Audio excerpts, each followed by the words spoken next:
Nous sommes le studio Le Cannes, nous sommes un studio d'architecture intérieure et de design et nous avons 2 collections avec le studio 27.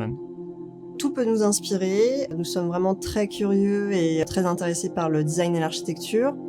Et le moindre détail peut créer une idée, que ce soit un détail lors d'un voyage, un meuble de grand-mère ou bien une sculpture.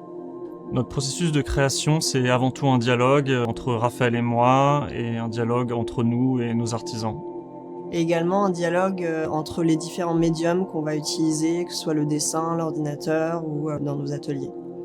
Notre esthétique se base sur un socle néoclassique. Ça peut laisser transparaître une certaine rigueur, mais en même temps une élégance, ou du moins la posture que ça nous évoque. S'ajoute à cela aussi une envie perpétuelle de sobriété, et puis également notre goût immodéré pour les univers modernes, voire futuristes.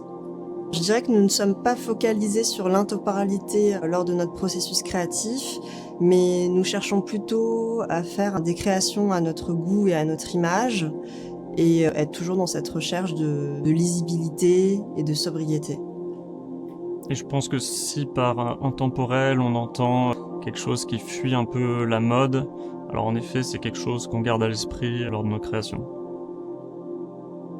La chaise polie qu'on a réalisée pour le studio 27 est une chaise qui tire son inspiration de l'antique. On a voulu retravailler ce détail de la patte de lion et le rendre plus aimable, plus contemporain. Et c'était également un clin d'œil à Marc Duplantier qui a également travaillé sur ce thème. Pour obtenir un design élevé, il faut qu'il soit suffisamment pensé pour exprimer une histoire, suffisamment dessiné pour être lisible et parfaitement réalisé pour pouvoir transmettre cette histoire à chacun.